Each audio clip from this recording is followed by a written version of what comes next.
Carnegie Hall in New York City, the home of the world's greatest musical events.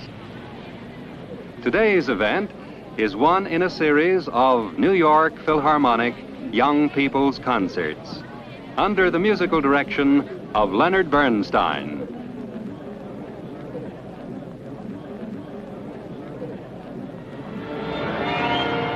And now, here is Mr. Bernstein.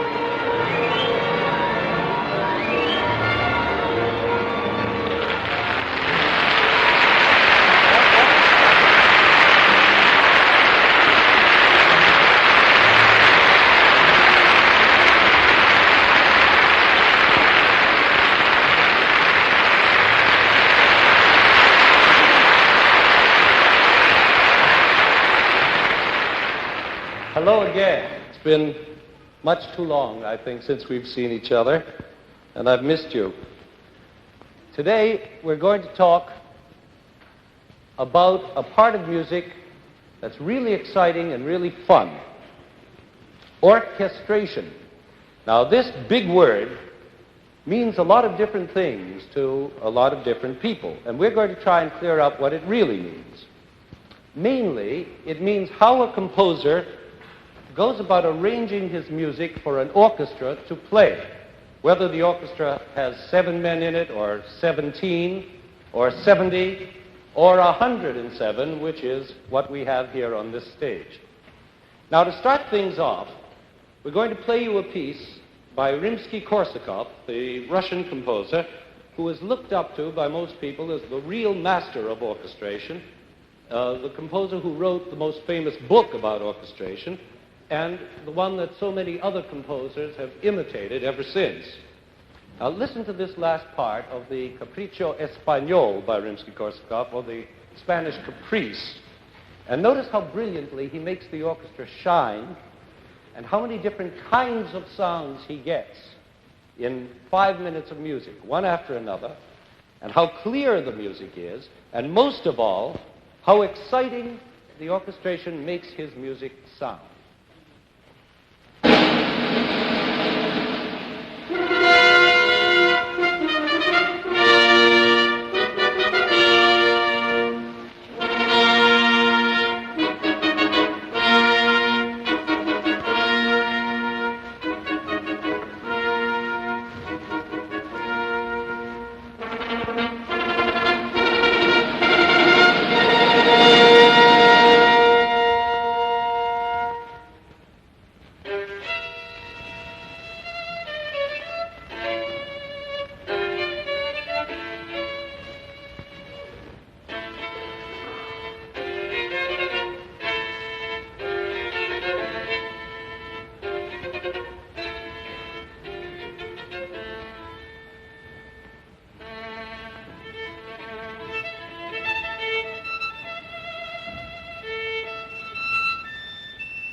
Now, everybody will admit that that's a pretty exciting piece of orchestration.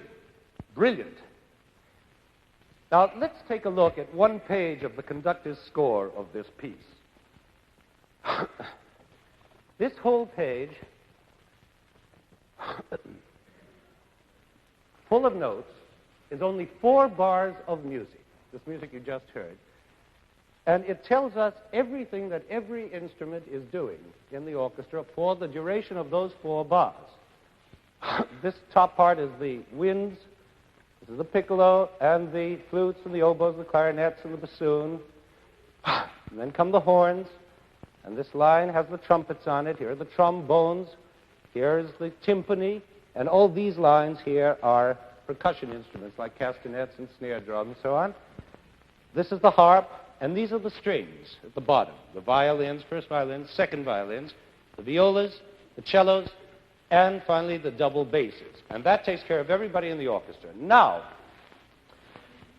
how did Rimsky-Korsakov arrive at this page? What did he go through to figure it out? Well, to begin with, the music that he had in his head was made up of 4 different ideas. First of all, he had a big tune that went, and then he had another little tune that goes along with it. Then he has a Spanish rhythm, which is in the accompaniment. Then he has another Spanish rhythm at the same time in the accompaniment. Now, 4 different ideas. Now he was faced with the job of writing all that down for these 100-odd people to play in such a way that all 4 ideas would mesh together, strong and clear and exciting. And so he distributed the 4 ideas to the orchestra this way. He gave the big tune to the trombones here. Then he gave the other tune to the violins down here. Pardon my terrible voice, I can't sing in tune. La da da da da da. Then he gave the first of those two Spanish rhythms, divided between the woodwinds and the horns. You see that? And then he divided the other Spanish rhythm between the timpani and the trumpets. And then that takes care of all four ideas. And it sounds this way after he put it all together. Fine. Now that sounds just great, especially with the addition of those percussion instruments giving it the Spanish flavor. Now what he did actually was to take the bare notes in his head and sort of put clothes on them so that they could go out into the world. After all, notes can't wander around naked. They have to be dressed up in orchestration. But good orchestration means not only clothes that you put music into, the way you wear a dress or a suit to keep yourself warm. It's got to be the right orchestration for that particular piece of music, like wearing the right suit or the right dress. Bad orchestration would be something like putting on a sweater to go swimming. It's just ridiculous. It's just wrong. Now, just for fun, let's listen to those same four bars again, orchestrated badly, just to see how wrong they can sound.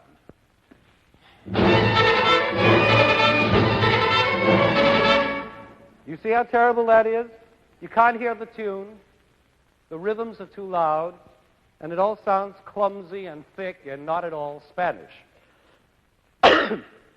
So remember, what good orchestration means is orchestration that's exactly right for that music, and it lets the music be heard in the clearest and most effective way. Now that's pretty hard to do, because just think what a composer has to know before he can orchestrate a piece he's written. First, he has to understand how to handle each instrument separately. He has to know what it can do and what it can't do, what its lowest note is and what its highest note is, what its good notes are and its not so good notes, and all the different kinds of sounds it can make. Then, on top of that, he has to understand how to handle all kinds of different instruments together, to blend them and balance them and mix them. He has to be careful that some instruments, which are bigger and louder, like the trombone, don't drown out the littler, softer instruments like the flute. You see, that's easy to drown out. Then he has to be careful that the percussion section doesn't drown out the strings, for example. See, that would be very easy to drown out. Then he has to be careful about mixing the instruments so that they don't get all muddied up together and all kinds of problems like that. But the biggest problem he has is to choose, the problem of choice. Imagine yourself sitting down to orchestrate a piece you've written, and there are 107 instruments sitting there waiting for you to decide who should play when and what. You know how hard it is sometimes to decide something like, what would I rather have for Christmas, a pair of skates or a bicycle or whatever it is? Sometimes it takes you days or weeks to make up your mind. Well, imagine how hard it is for a composer to make up his mind and choose not between two things, like a pair of skates and a bicycle, but among all those instruments, to say nothing of the hundreds and millions of possible combinations of those instruments. For instance, I'm sure you all know the famous flute solo at the beginning of Debussy's Afternoon of a Faun. Do you know it? It goes like this.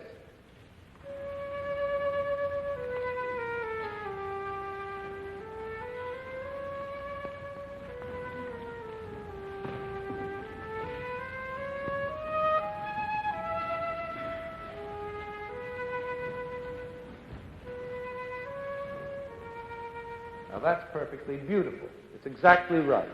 But what made Debussy decide on the flute, just the flute, to play that piece, to begin that piece? Well, Debussy knew what he wanted, or more exactly, he knew what the music wanted, what the music demanded. And that meant the flute with that sweet, pale, airy sound. If he had picked, let's say, the trumpet to do the same tune, it would have sounded all different. It would have been too fat and too rich and not at all delicate and afternoonish, the way the flute is. Listen to the trumpet doing it.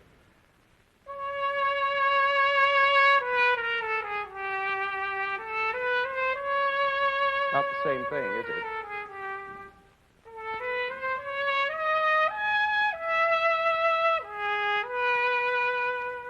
It's just the wrong piece of clothing. He's going swimming in a sweater. Or take the beginning of Gershwin's Rhapsody in Blue. You know that peculiar sliding wail on the clarinet that opens the piece?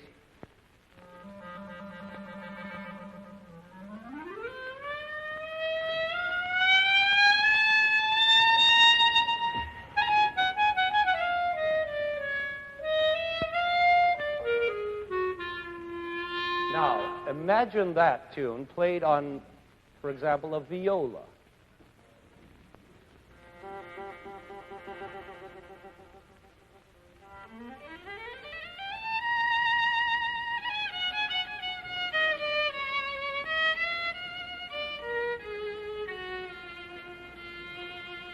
Pretty silly, isn't it?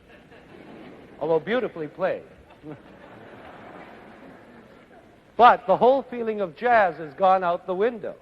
Or take a Bach Brandenburg concerto, like this one for strings.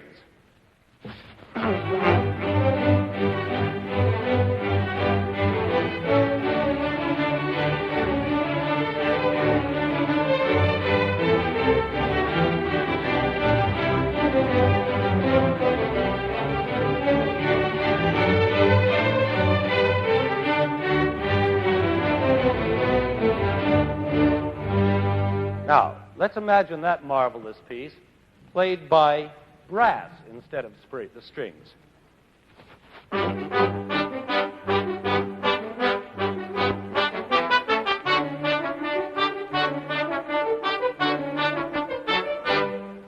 Well, that's not so bad either. But it's sure not what Bach meant by his music. So you see, it's an important part of a composer's job to choose his instruments, and to choose them right, because it's those instruments that have to carry his music to your ears. And there are so many possibilities. Now, just to give you an idea of how many possibilities there are, let's try an experiment together, and let's us try and orchestrate something ourselves, just you and me. We're going to make believe we're all a great big orchestra, all of us, capable of giving out any kind of sound we want. Now let's take two simple notes in harmony, these two notes. And I want everybody downstairs to sing the bottom note, and everybody upstairs to sing the upper note. Bum.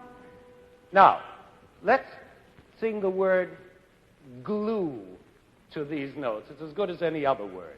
All right? Glue. Let's hear the downstairs people first. Glue.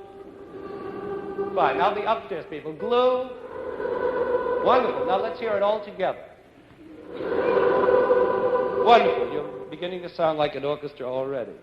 Now, we're going to orchestrate these two notes in different ways by making different sounds to the same notes. For instance, let's try to sound like an organ by simply saying very softly, ooh, on the notes instead of glue. We say, downstairs people, ooh, and upstairs people, ooh. Let's hear that softly. Even more softly. Now that's exactly like an organ. Up here, if you were standing here, you would believe you were hearing an organ. Now let's try another sound. Let's try it to sound more like strings singing softly. And to do this, let's not say anything. Let's just hum, not have any words at all. So downstairs people, upstairs people, okay? Softly. Sounds exactly like strings. Really, you're wonderful. Perfect strings. Now, let's try and sound like loud strings. And a good way to do that would be to buzz instead of hum. You could have bzzz, and upstairs bzzz. See if you could do it. Marvelous. Exactly right. Now I'll tell you what we're going to do. Since you're so good, let's try a couple of more. Let's see if we can imitate woodwinds by going tick, tick, tick, tick, tick, tick. Short and sharp, over and over. T-I-C-K, tick. Tick downstairs, tick upstairs, let's hear it. No, but you have to be with me, and you have to sing very short and sharp. Tick, tick, tick, tick, like that. Tick. Wonderful, that's exactly like woodwinds. And now let's try just one last one. How about being brass? big loud brass. Let's say, ta-ga-da! And the downstairs, ta-ga-da! Let's go! You weren't together. That's wonderful. Well, we could go on like this for a week, imitating the different sounds. But the point is, just to show you that there are so many ways those simple little two notes can sound. They can have so many different colors. That's really the word. Musical colors, of course, but really like real colors. Like when we sang the ooh sound, like an organ, to me, I immediately saw the color blue.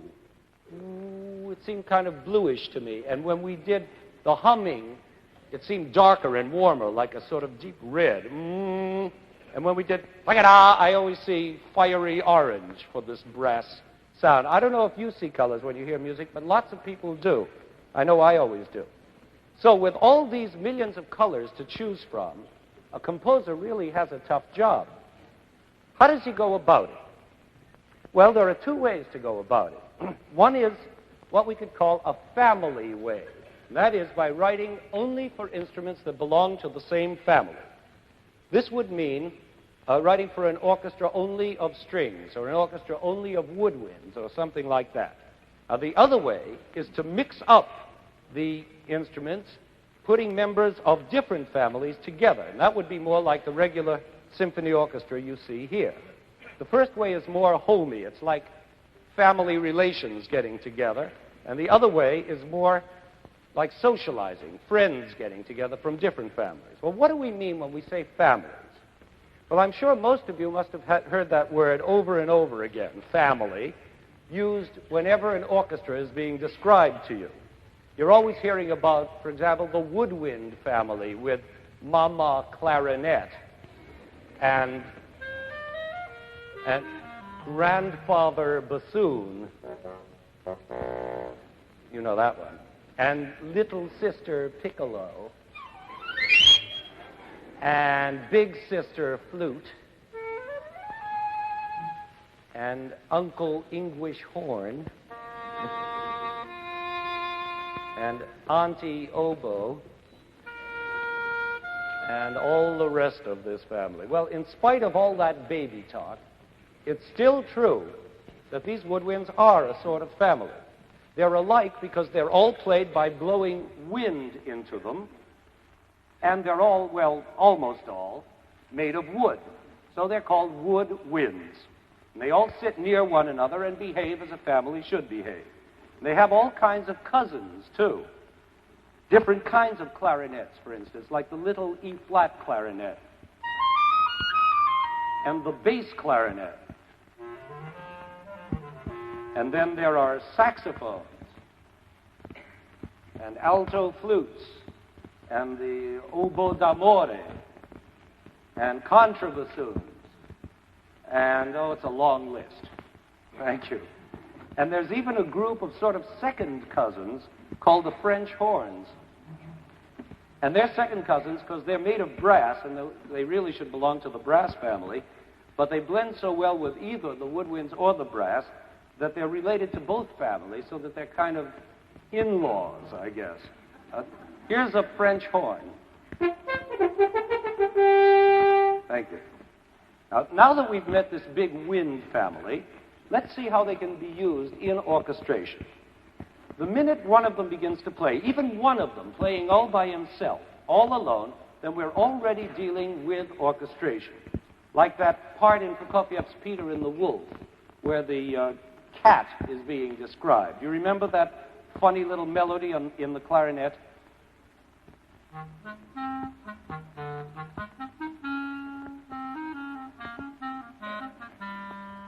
I'm sure you remember that tune. But that's already a piece of orchestration, we could say, because no other instrument in the whole woodwind section is so perfectly right for cat music.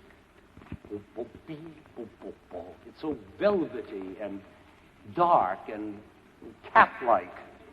So Prokofiev had to make a choice, and he chose the clarinet.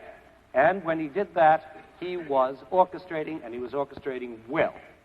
But now things get more exciting as we begin to put together different members of the family in groups. Now, here's part of a piece by the German composer Hindemith for 5 wind instruments, a great jolly piece. And listen to how fine these 5 relatives sound together: the flute, the oboe, the clarinet, the bassoon, and the French horn.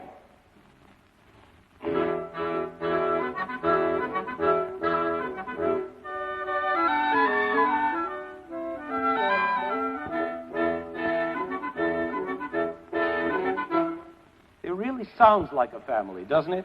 They're all so alike, and they go with each other so naturally, and even though they all have different sounds or different colors, they're enough alike so that they blend. And now we go on to even a bigger family of winds. Here's a bit of a serenade by Mozart for 13 wind instruments, and listen to what a delicious sound they make.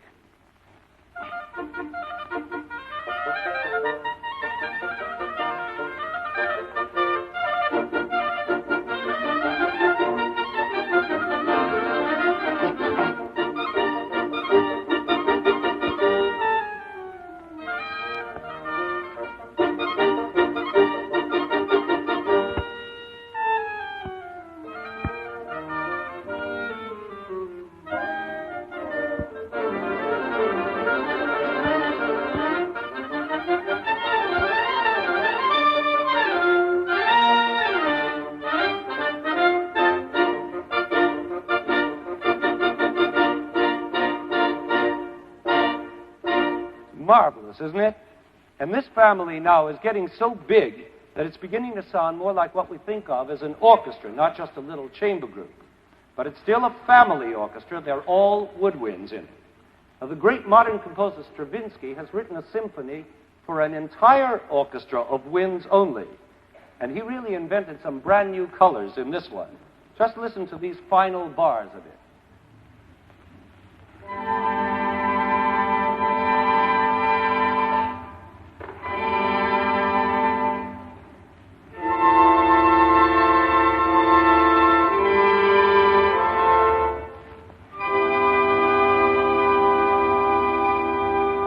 Wonderful, cool colors. Well, now that's enough of the wind family for a while. Let's have a look now at this enormous family gathered around me here, the strings. And let's see how they can be used. We use 4 kinds of stringed instruments. The violins, of course, of which we have 34. Count them. And the violas, which look like violins, but which are a little bigger and sound a little lower. And the cellos, which are even bigger and lower, and then the double basses, which are the biggest and the lowest. Wave or something so we can see it. That's good. Thank you. Now again, it's the same story. Even if one lonely violin is playing, the composer has to orchestrate for him. Now this may sound silly to you, orchestrating for one lonely violin, but it is orchestrating in miniature, because even with one instrument, the composer has the problem of choosing. First, he has to choose the violin itself instead of any other number of instruments, and then he has lots of other choices to make, like when the bow should move up and when it should move down, or whether the bow should jump. Would you show us what I mean by jump? Do that again, please. Fine. Or whether the bow should go smoothly, or maybe the bow shouldn't even be used at all. Then he has to decide whether to have more than one note sounding at a time, and lots of other choices like that. Now, these choices may sound to you like small potatoes, but they are all terribly important to orchestration. For instance, if a violinist plays America the Beautiful on the D string, it would sound like this.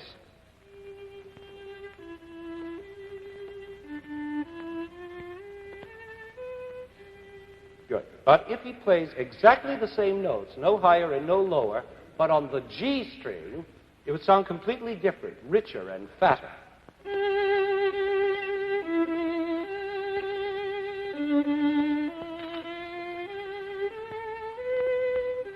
Thanks. So you see, there's another important decision to be made. Now let's get some of these string cousins together in a group into a string quartet. 2 violins, a viola, and a cello. Now listen to how Beethoven actually orchestrates this quartet, making it so full of different colors by using devices like pizzicato, which means plucking the string with the finger, and ponticello, that's a hard word, which means bowing the string, but way up near what's called the bridge. Now listen to this.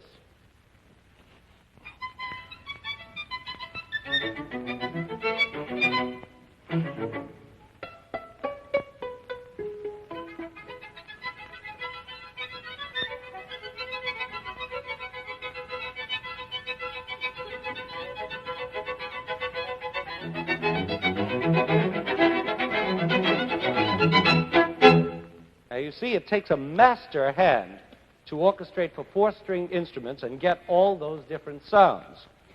The great composers were always looking for new and different sounds, and to get them, they wrote for all kinds of different combinations of strings. And each combination has its own blend.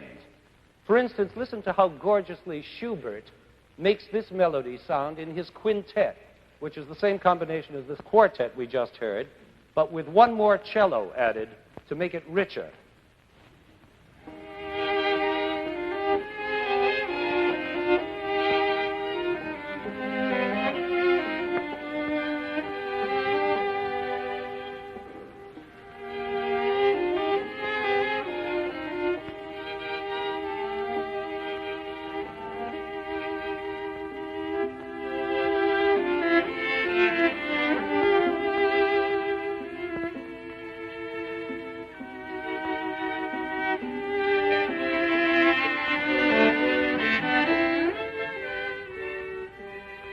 One of the most beautiful melodies ever written.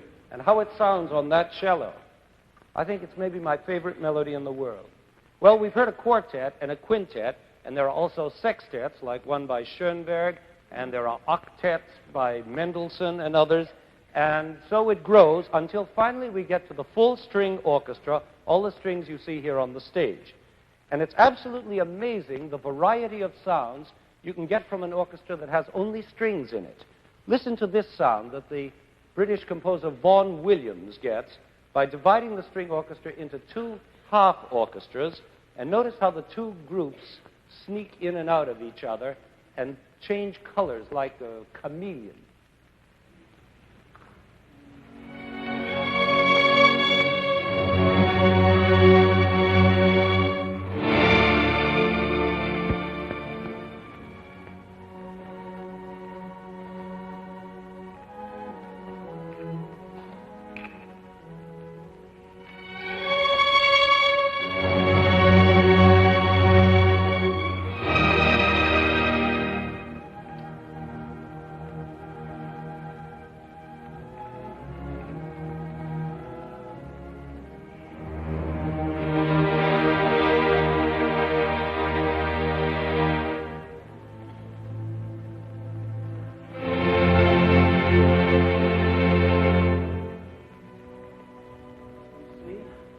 Now, here's a completely different way of writing for a string orchestra, a more rugged, athletic way. This is from an American symphony by our old friend William Schumann. You remember him from our last program about American music? Well, here's that same old vitality we were talking about, that same American pep, only now it's for only a string orchestra.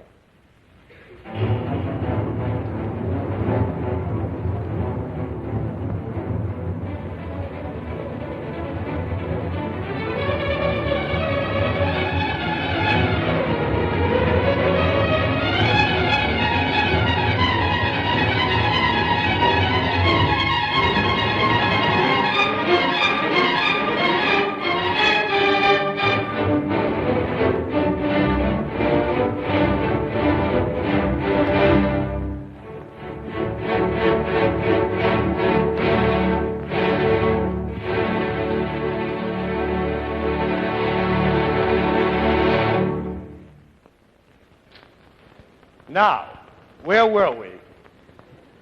Ah, yes, we have visited two families already, the winds and the strings. Now let's take a quick look at the other two families in our community here, the brass and the percussion. The brass family isn't very large compared with our string family, but boy, do they make themselves heard. The members of this family consist of the trumpets, the trombones, and the tuba. And, of course, those 42nd cousins, or was it in-laws, or whatever we said, the French horns, which are both brass and wind. Thank you. Now, you'd be surprised how many different colors you can get from these brass blockbusters.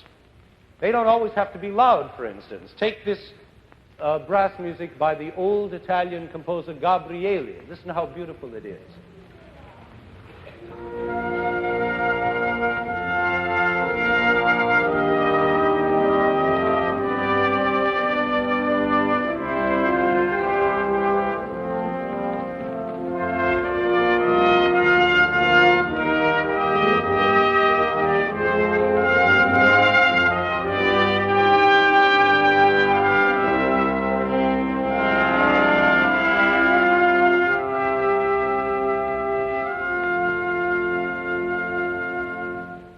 Beautiful, isn't it?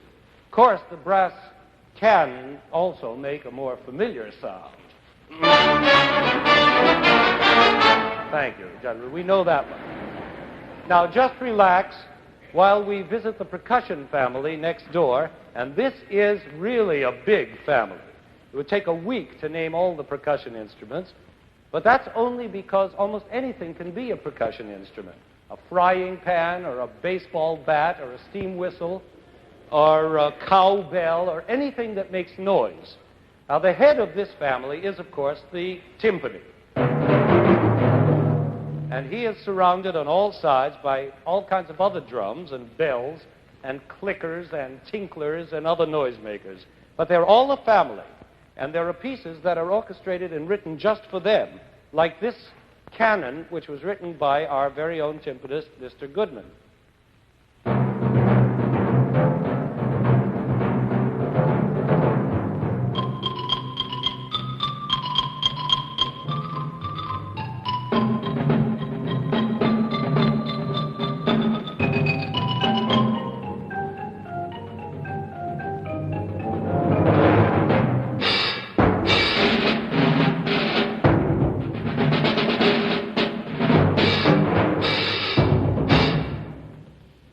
Now, we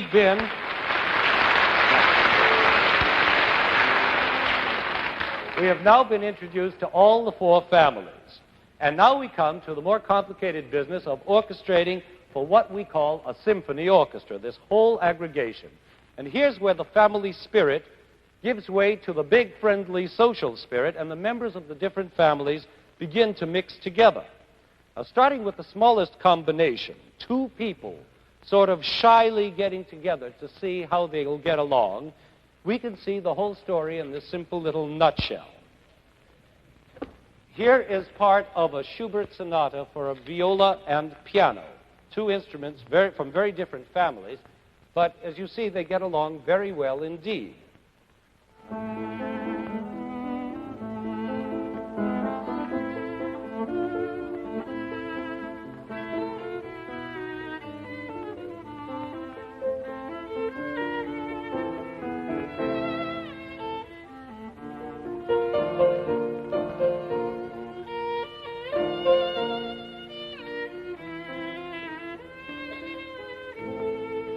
You see, now we can begin to enjoy the blend of a mixture.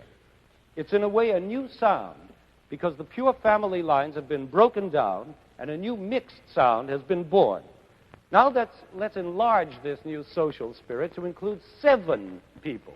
And listen to a little bit of Ravel's Introduction in Allegro for a mixture of harp, flute, clarinet, and string quartet. That's a real mixed-up mixture.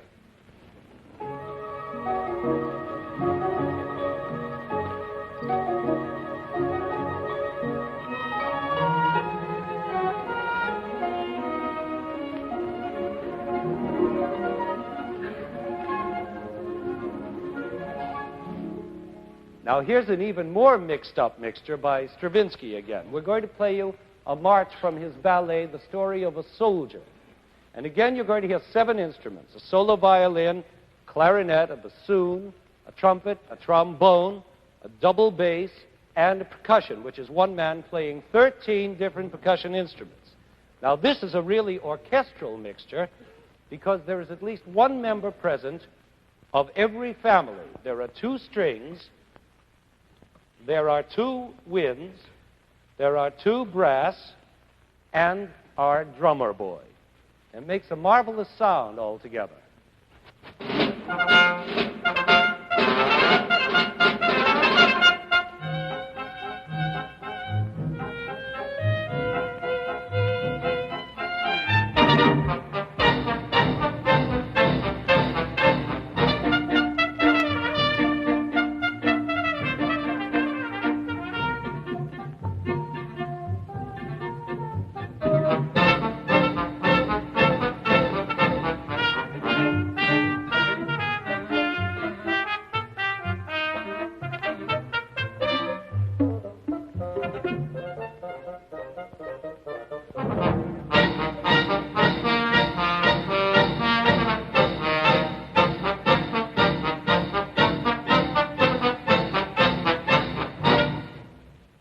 That's fine. And so, little by little, we grow up to the regular big symphony orchestra we all know and love. 7 players become 17, and then 70, and finally 107. And you can imagine what a composer must go through to choose from all the possible combinations there are in this mix-up of families.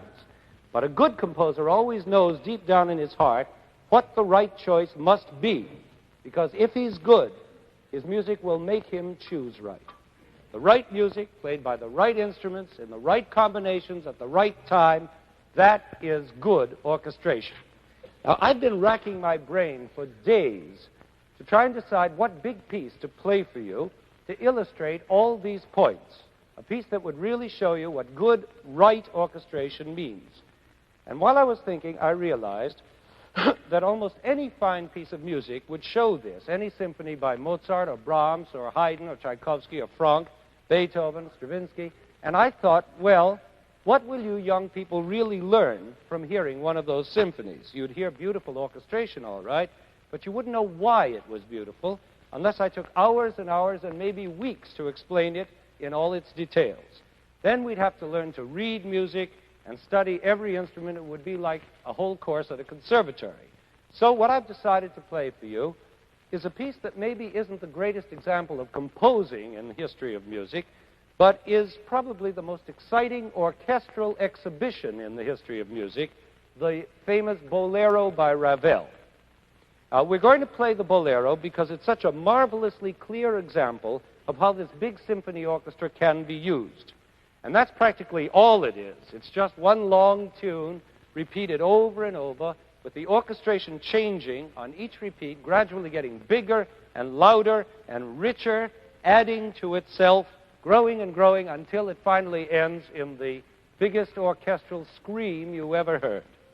But while it's going on, it gives you a chance to hear the orchestra in all its parts and all its special combinations, and that it does in a way that no other piece can. Now, the Bolero is built up in a very simple way, almost like something you can make with an erector set. First of all, there is a Bolero dance rhythm that goes on and on, never changing, in the snare drum.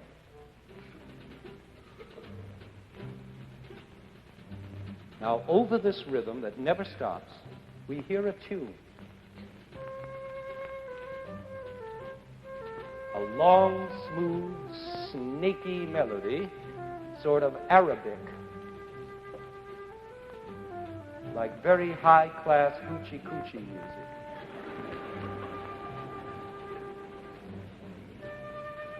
This tune is in 2 parts, which we'll call Part A and Part B.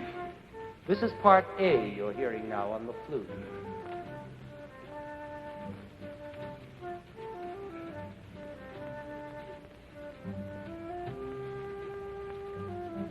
Then Part A again, a little richer and fuller, by the clarinet.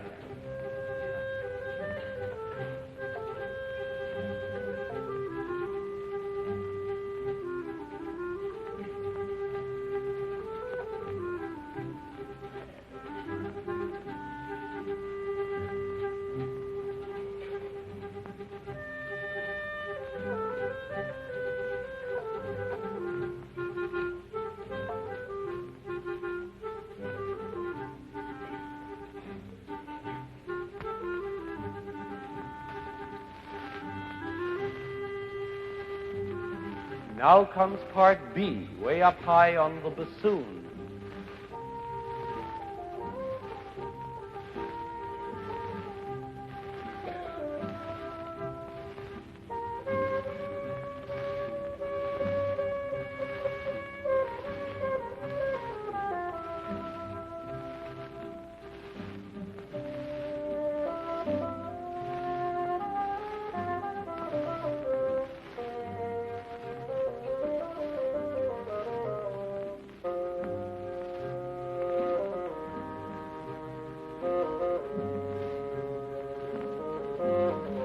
Now part B gets repeated on the little E-flat clarinet.